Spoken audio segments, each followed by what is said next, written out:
Welcome to the Full Moon Forecast, Aquarius 2024. And Justin Crockett Elzie is here today to talk about the Aquarius full moon. How you doing, Justin? I'm doing great. How are you doing? Almost to the end of August here, Liz. How's it going? I know. It's like interesting, and this last half of August is pretty active astrologically. Yeah, that too. And this is a really great full moon to talk about today. It sure is. So here we go. Let's dive in. So to get a hold of Justin, his website is justincrockettelzie.com. And my website is alightpath.com. And we always love to hear from you. So we have the Aquarius full moon on August 19th at 11:26 a.m. Pacific Daylight Time. And it's a Sturgeon moon. And the moon and the sun are opposite each other at 27 degrees and 15 minutes. So Aquarius is a fixed air sign. It's ruled by Uranus, the modern ruler, and the traditional ruler is Saturn. And full moons are about end, release, adjust. It's like things come to light, so to speak, and it's time to prepare to move forward. Leo is about being courageous. Uranus and Taurus is change in possessions, money, and valuables or values. And the caution is dislike change. Right. So go ahead. Oh, well, and so I was going to just add something to that in that it's, I like to always say that the full moon is sort of the apex. It's at the top of the bell curve. So there's a lot around completing things and then evaluating and trying to ultimately accomplish what we're doing. And it doesn't mean that we can't accomplish things on a waning moon. I like to always tell people but it is sort of the top of the bell curve. So as we like to always do, we like to talk about the lunar mansions, or what we call nakshatras. And these are the zodiac signs that the moon and the sun are going through. And there's myths and stories around the stars that are in these zodiac signs that the sun and moon are going through. So there's a theme with these lunar mansions, and it gives us deeper insight. I always like to tell people, Liz, it always gives us deeper insight into the meaning of the sun or moon that we're dealing with. So you can look at it, not only what it is, what sign it's in, and we'll look at the degrees, but then we also want to look at what the nakshatras are saying, or lunar mansion here, and how does that theme apply. So with the sun is in nakshatra, or the lunar mansion, called Magha, and it's in the first pada, the first section, and there's 4 sections to every nakshatra or lunar mansion. And this is particular when it's in Magha, which is ruled by Leo. It's the star of power. And so the keyword theme here is fortitude. So the sun that we're dealing with right now is all about fortitude, energetic leadership, and sort of this divine right of like what we've got that we're supposed to step into as far as our power. The ruling planet, of course, is Ketu, and in the Jyotish or Hindu astrology, Vedic astrology, whatever you want to call it, the lunar south node, Ketu, is considered a planet. And the ruling deity for this particular nakshatra lunar mansion is the Pitris, which are the deified ancestors or guardian angels. It's our ancestors. And so there's a real cool theme around this, around connecting to our ancestors right now and trusting them. And there's also a lot of ancestor worship that's associated with this. The symbol is the throne, of course, Leo. And the basis, as above, so below. Here we've got mourning, like leaving the body, and the power to leave the body, maybe a little bit of an OBE here. So because the desire here is to dwell in the land of the ancestors, which of course we know is in the spirit world. So this is a really strong nakshatra that's associated with leadership, but energetic leadership, and almost like a person that knows what their place is or their power is in stepping into that. The moon, which is on the next slide, is in a nakshatra called, which is Dhanishta, and it's in the third pada. And of course, this is in Aquarius, and this is what's called the star of symphony. Now, the key word here is ambitious and spiritual leadership. So the sun is about energetic leadership. The moon is about spiritual leadership because this is Aquarius. And it's a mental sign here, and it has social concern. And again, like any Aquarian energy, it's a little bit of revolutionary and wants that concern for everyone. The ruling planet here is Mars. And the ruling deities are the 8 Vasus, which are the elemental gods, or the gods that rule the elements. And when we talk about elements, we talk about air, earth, water, fire. And these are the 8 Vasus, also the gods of earthly abundance.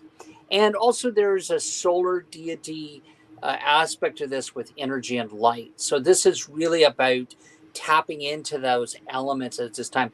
The symbol is the drum or a flute because there is sort of a sound or mental thing with this.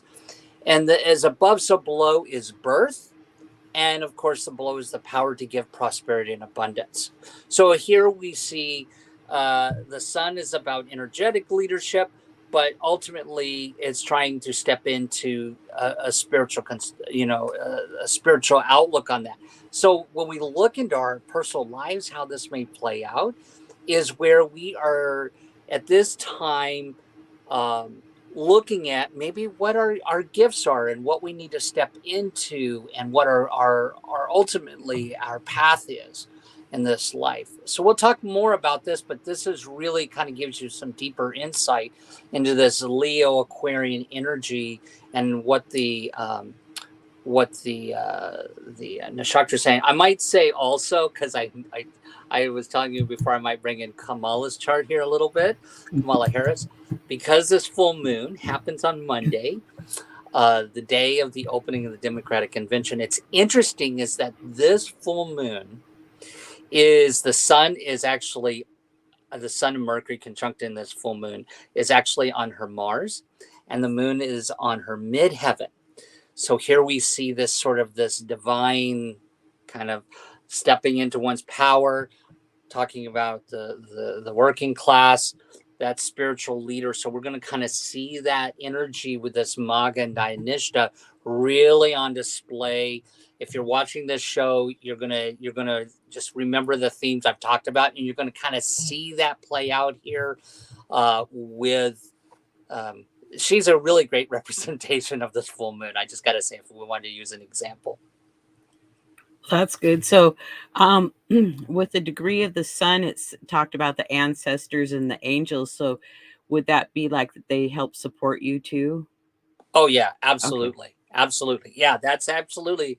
Yeah. This is definitely. But I would say just for future, this particular degrees, this 2 or 3 degrees of the sun is actually always considered a connection with the world of the ancestors.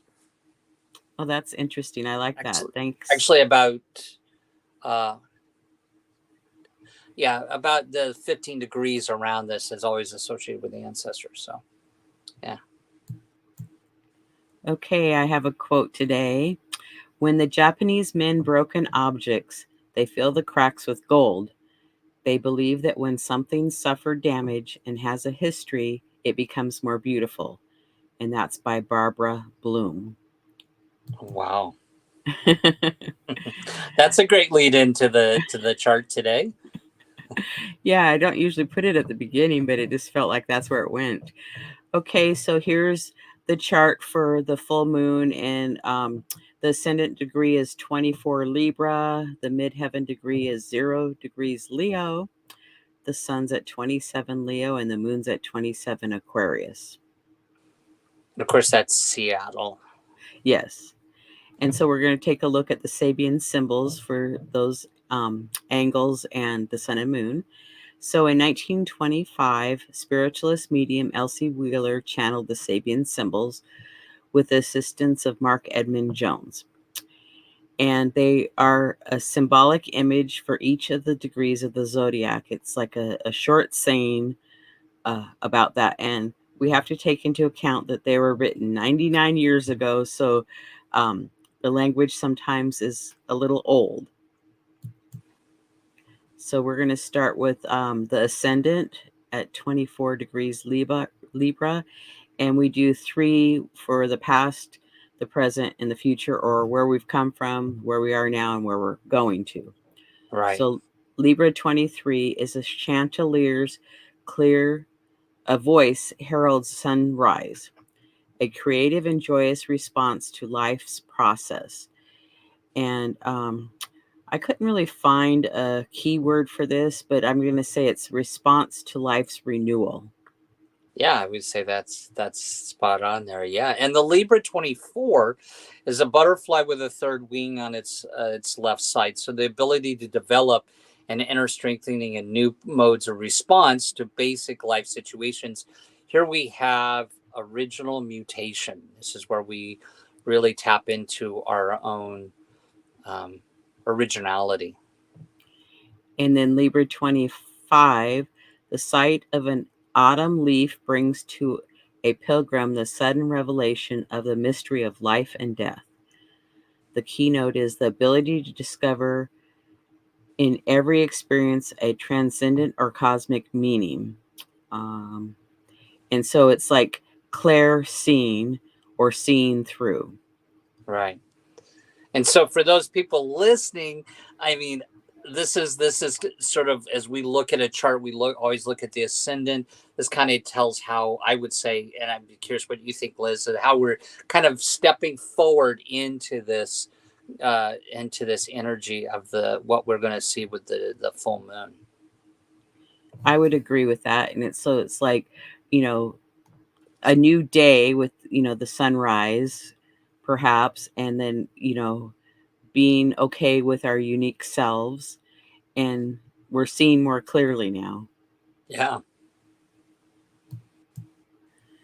And then we have the midheaven. Would you like to start with this one, please? Sure. And so the midheaven, which is ultimately what we're trying to accomplish here with this sun and full moon. And so what we're bringing to the table here is Cancer at 30 degrees. The Sabian symbol archetype is a daughter of the American Revolution. The keynote is the prestige and conservatism of a long-maintained heritage. Key phrase is glorification of the past. And I'm thinking now that Nakshatra, I was talking about divine right or stepping into one's position. Just remember we were thinking about that. But go ahead. Okay, and then Leo 1 for the now. Blood rushes to a man's head as his vital energies are mobilized under the spur of ambition.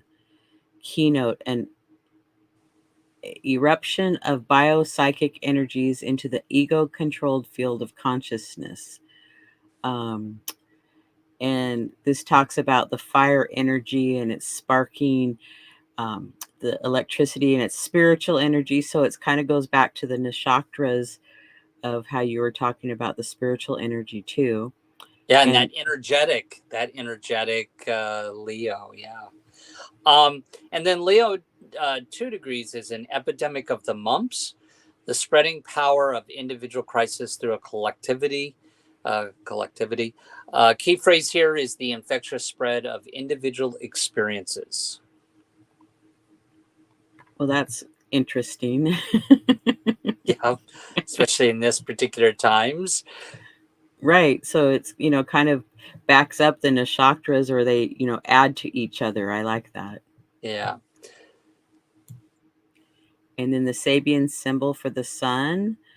I'll start with this one. Leo 26, after the heavy storm, a rainbow. Keynote, linking above and below, the covenant with one's divine nature, promise of immortality, revelation of worth. So I want to point out again the nakshatra, where that first one was talking about sort of this divine right and what stepping into one's empowerment and worth. And, so yeah, It's kind of shocks me sometimes the synchronicity here between these and the chakras. So Leo, 27 degrees, the luminance of dawn in the eastern sky. Keynote is the exalting challenge of new opportunities at the threshold of a cycle. After a peak experience, we touch our divine potentialities. And so the key word here is illumination. And then Leo 28, many little birds on a limb of a big tree. Keynote, a wide and perhaps confusing openness to a multiplicity of inspiring potentialities. Overwhelmed with potentialities is the key word. So it's like talking about, a new day and starting things, new cycles. I mean, that's kind of been repeating throughout this so far. It's really interesting how they correspond to each other. And then we have the Sabian symbol for the moon. If you would like to start, please. Sure. The Aquarius 26 degrees is a garage man testing a car's battery with a hydrometer. Keynote here is the skill in applying knowledge of natural laws to the solution of everyday problems resulting from life in our technological society. So here we have this mental efficiency. There's a very sort of mental or intellectual thing here with this air sign. And then Aquarius 27, an ancient pottery bowl filled with fresh violets. Keynote, the importance of traditional skills and artistic values deeply rooted in man's instinctive feelings as frames of reference for man's most authentic emotions. Delicacy of feelings.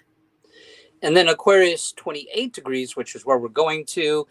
The archetype here is a tree felled and sawed to ensure a supply of wood for the winter.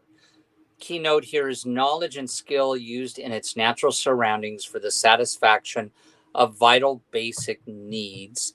And again, we have it's based on intellectual foresight. This is sort of a prediction thing and seeing sort of ahead. And it kind of relates a little bit to that Aquarius 26 degrees, again, using our skill and knowledge for being prepared and to what's coming. And it's interesting, the now one for Aquarius 27 has a bowl, and it's like I chose a quote about pottery. So oh, you did. That's right. Yes.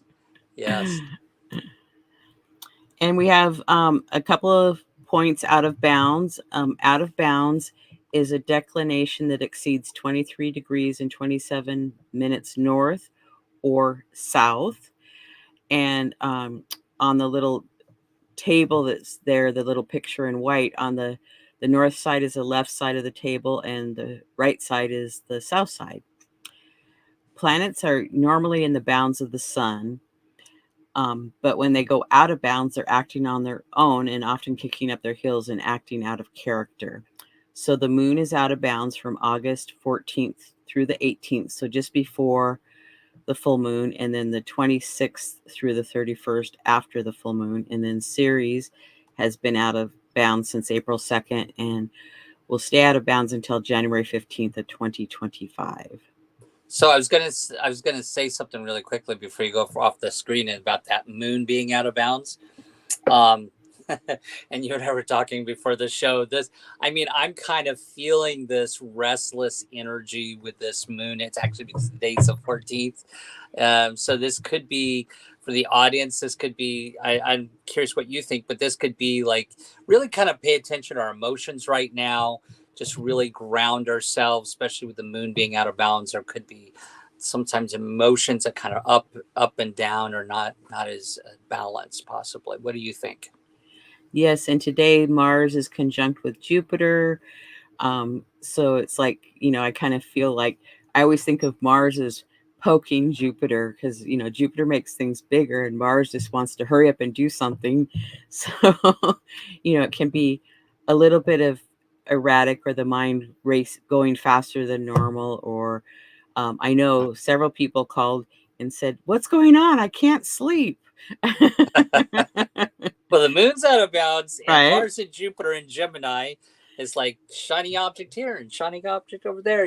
It's very, very restless, monkey mind. Well, and from the 14th to about the 23rd, we have a lot of squares and T-squares, and with Venus and Saturn and Jupiter and Mars, and So a lot of planet activity, and Mercury is involved. And so there's all this, being pulled in all these different directions. And we'll see some of that with the full moon chart. So, Yep.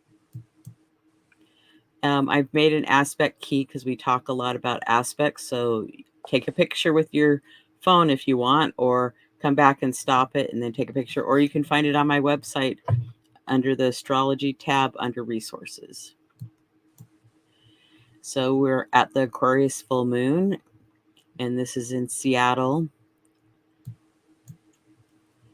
And then we have a cardinal T-square to start off with. Do you want to speak to that, Justin? Yeah, well, this is one that's not just, I think it's important probably to tell people this one is sort of a longer drawn out one because of Ceres and Pholos not moving so quickly, and the nodes not moving so quickly. So this is not just for this full moon. This is one that's kind of sticking around for a while, been around for a while, sticking around for a while.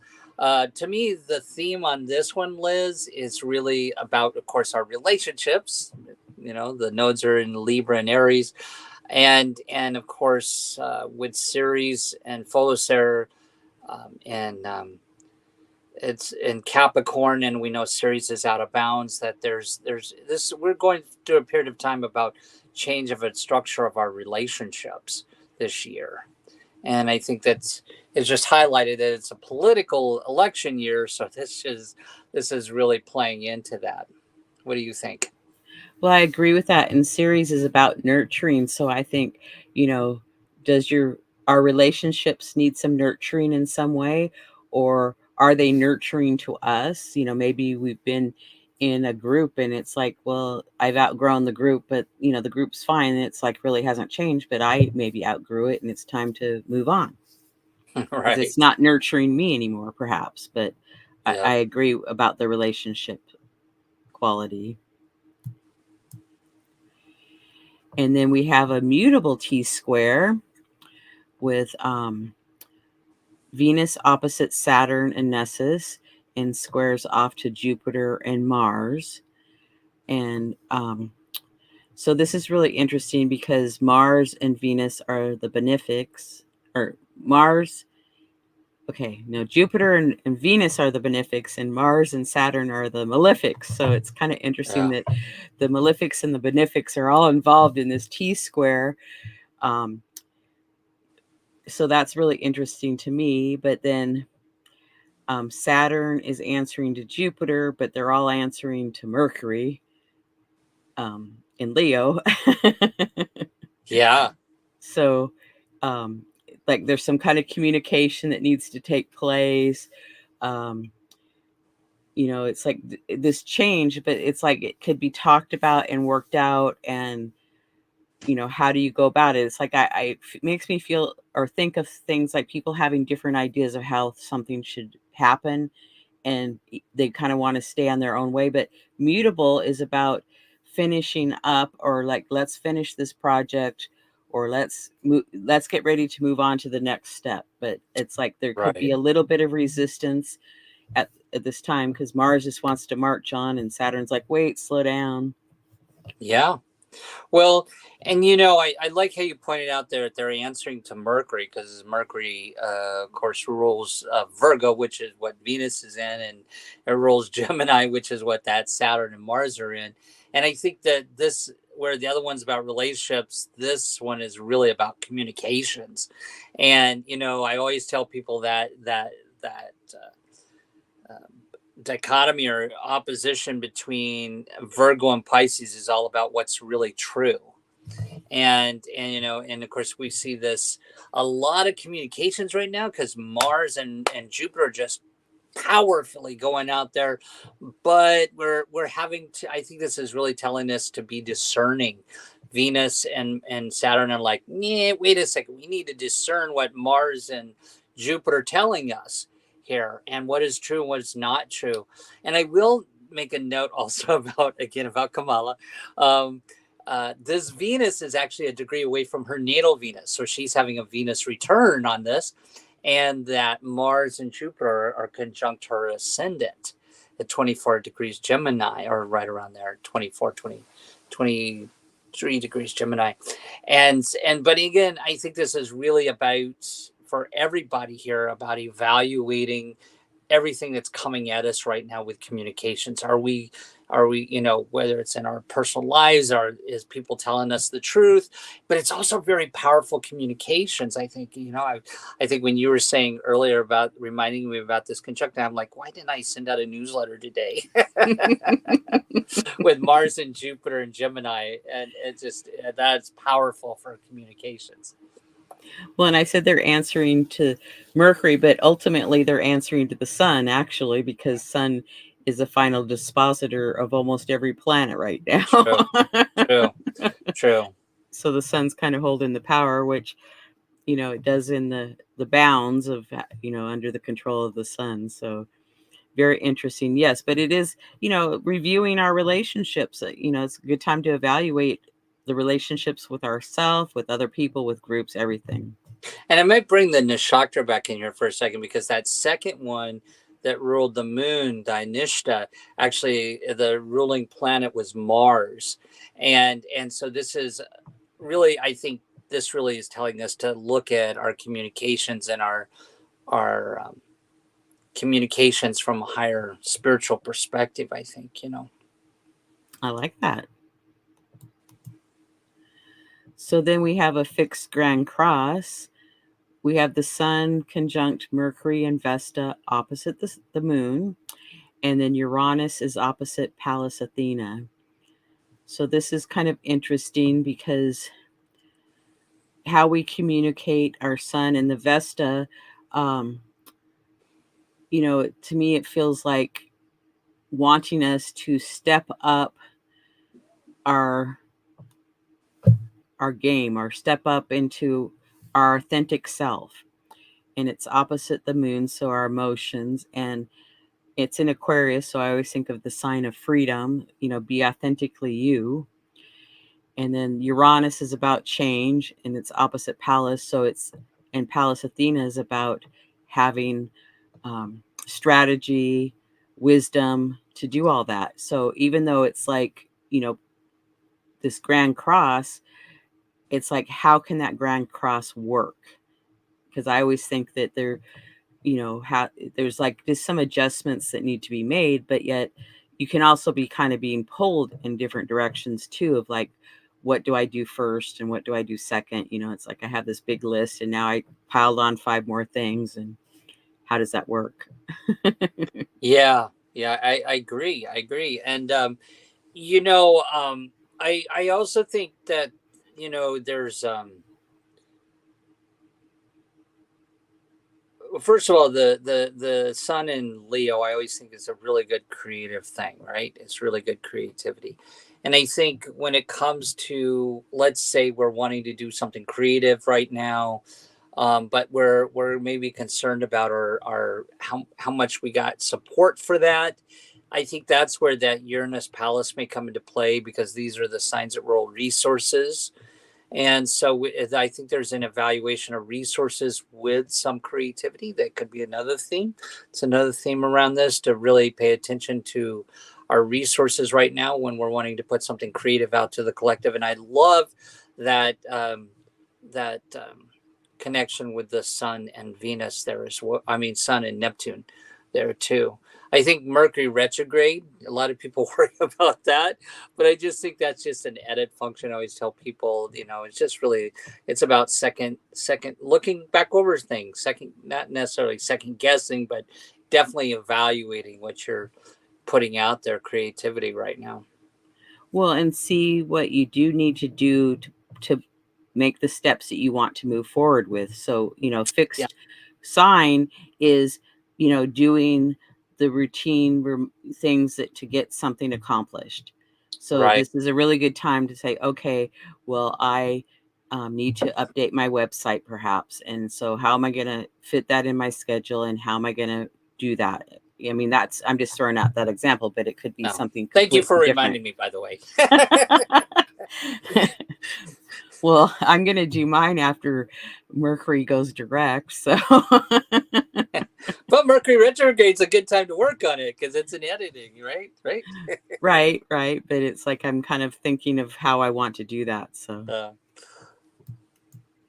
So then we have a finger of God. Do you want to start? No, I'll let you go with this. I want to see Okay. this. So the apex is Mercury, Sun, and Vesta. And they're quincunx to Pluto in Aquarius and Neptune in Pisces. And Pluto and Neptune are sextile to each other. So they're pointing to that Mercury, Sun, and Vesta. And so there's like putting a lot of pressure there. So I'm just reinforcing of like to step in and be authentically yourself and do the things you need to do to move forward is what I'm going to say. I agree. I wouldn't really add much more to that because I think this kind of speaks to what I was talking about before and what you're talking about, stepping into authenticity and creativity. I think that really, I wouldn't say anything more than what you already said, definitely. Well, and you might know what the creative part is, but it might take you a little bit of time to fully embrace that or, fit it into your schedule perhaps, or... Yeah. And, I always like to say that, whenever I've noticed, Liz, when there's some aspect between the sun and Pluto, there's some change of self here, of what we're doing. It's almost some death and rebirth of self here with this. And because Neptune is the collective planet, so there's some change in how we're maybe putting ourselves out there creativity wise. So it's some change has to happen with Pluto. Okay, then we have a Thor's hammer, and the apex point again is Mercury, Sun, and Vesta.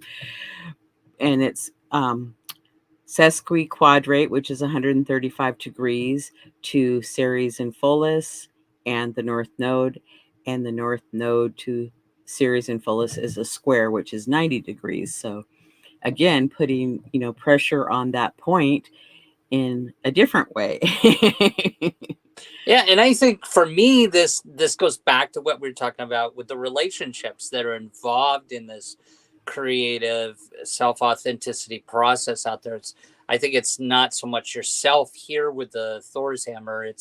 It could be a little bit with the North Node in Aries and how you're putting yourself out there, but I think the collective, because we saw Neptune in that, the collective planet here, and then here we got Ceres.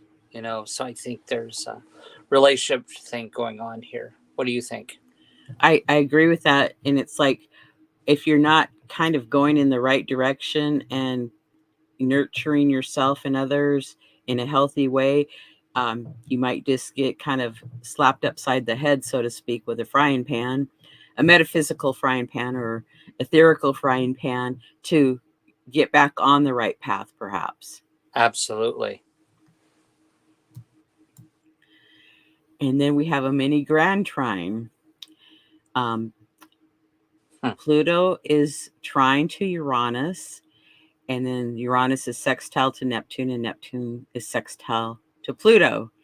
So we have a little bit of cooperative and working together energy of, deep transformation, and Uranus change, and Neptune our visions and dreams. Or are we in the fog? Which one is it? Right. And I think for me, this just backs up everything we've said, because we see Pluto, we've already talked about these three planets, Uranus with something maybe with resources, and Pluto and some sense of change, and then the collective, and Neptune there. So it's definitely, there's a lot of, and again, I think, people talk about this a lot. Anytime that Uranus is aspecting Pluto, just like a Sun Pluto aspect, Pluto aspecting Uranus definitely is a big thing of change. So I think this is what we're seeing in the collective right now, is this.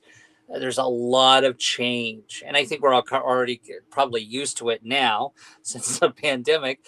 But that aspect with Pluto and Uranus being trining, and this is just not this moon. I think we should let people know that this is a longer drawn out aspect here. So this is big, and to give people some perspective. Richard Tarnas, who is actually an archetypal astrologer, did a whole series on aspects with Uranus, the planet of rebellion, revolution, and change, and times through history when it aspects Pluto. These are big periods of change in the collective, and I think we see that right now with in this, especially all over the world, but even in this country with it being an election year. But this actually, I'm not sure. This also can mean a lot of changes in culture as well. And so this is something for people to kind of pay attention to, not just today, tomorrow, but next month and on, that there's some change in culture happening right now with the Pluto-Uranus triangulation. Right, because I know Pluto and Neptune will be an aspect for quite a while, and I think Uranus too. So, yes, it'll be going on for probably another year, this aspect. I think out of all the slides, Liz, this is probably the most important today as we look forward to the future. This is a really important aspect here with this mini grand trine with Neptune and Pluto and Uranus. This really kind of really speaks to the bigger picture of what's happening right now in the collective. Good. And then we have a mystic rectangle, and that is two oppositions that are trine and sextile to each other, because the sun, Mercury, the sun and Mercury in Vesta are opposite the moon, and then the ascendant is opposite Chiron, the part of fortune, and Eris. And then Chiron, the part of fortune, and Eris are trine to the Mercury, Sun, and Vesta, sextile to the ascendant. The ascendant is trine to the moon, and the moon is sextile to Chiron, part of fortune, and Eris. So it's a lot to say, but it's a big aspect. And, the moon moves pretty quickly, so it doesn't stay an aspect for a real long time. But I often think that the mystical rectangles can bring us a gift or a present of some kind. So that's kind of nice to have that little aspect there as a little aside. Yeah, I agree. And I just want to make one note here. I think it's interesting about the with this full moon, the moon being sextiling Chiron and Eris there. Eris, that divine warrior, but also some discord there, and Aries with Chiron. So definitely, this is, I think with the Chiron and Aries right now, good time to be healing. And there's something about this moon that can be healing for folks. And if you've been wanting to teach in some way, whether that's through writing a book or a blog or a YouTube channel, a podcast, anything, it's like this is we're really in a good window for all that. Yeah. Okay. The lunar phase family or gestation is 4 lunar phases: new, first quarter, full, and last quarter. They complete a monthly lunar cycle every 29.5 days. Dietrich Pessin discovered that these phases play out in 9-month intervals. These phases occur in the same sign and degree, and each moon family can reveal a pattern and unfolding storyline over time. And so for the new, I just said going places, first quarter, packing the bags, full phase, enjoying the trip, and third quarter, sharing the memories and paying the bills. Those are good archetypal themes. A way of looking at those 4 quarters. Liz, I think this is really important. I think, we sometimes we brush over this, but you're the expert on this. But I think this is really important for people to pay attention to, because it gives us over a longer period of time how that moon is affecting our life, over that 9-month interval. Well, and I've had some of our viewers email me and tell me that they really liked it because they could go back and look in their journals to see the corresponding information, and it really made a lot of sense to them. So we'll keep doing this. So this lunar phase family started in February 19th of 2022, and it was the new phase at 1 degrees Pisces.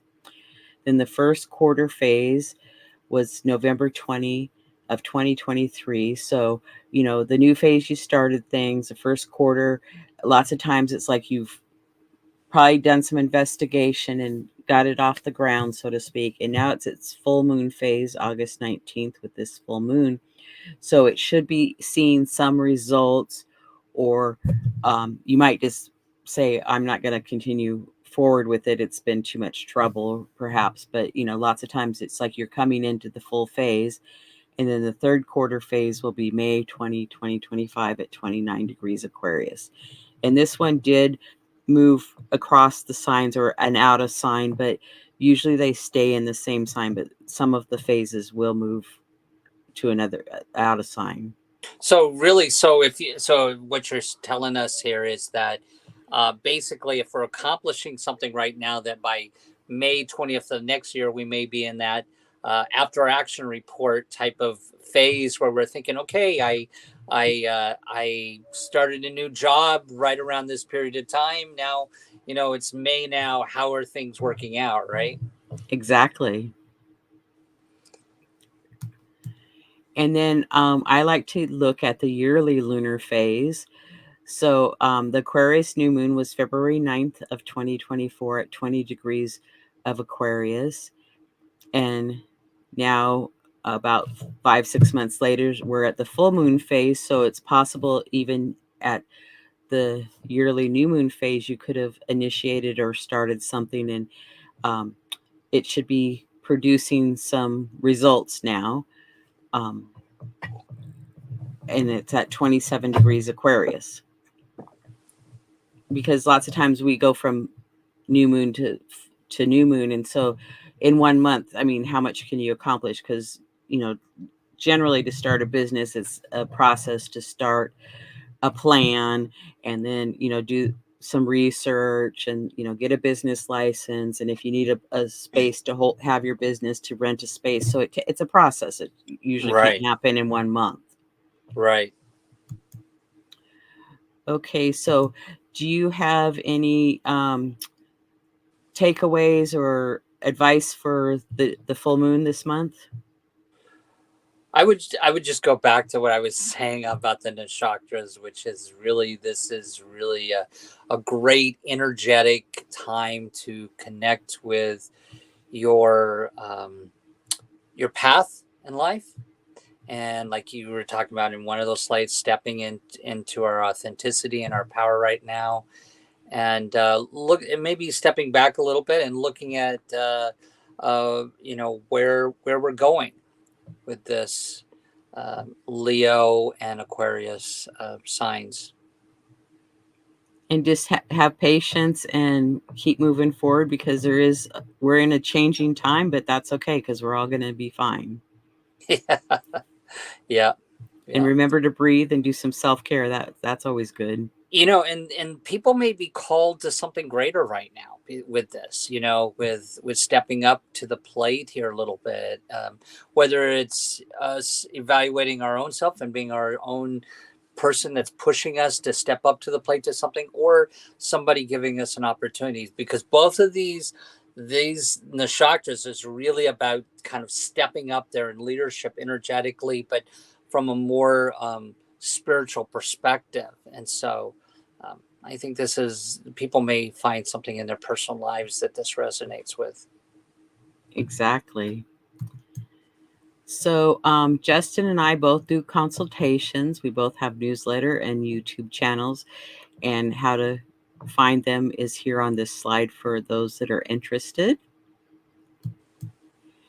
And Justin and I do 2 to 3 podcasts a month. We do the full moon forecast, the monthly astrology forecast, and we started a Chiron asteroid series, and we'll do Chiron retrograde part 2 in the next week or two.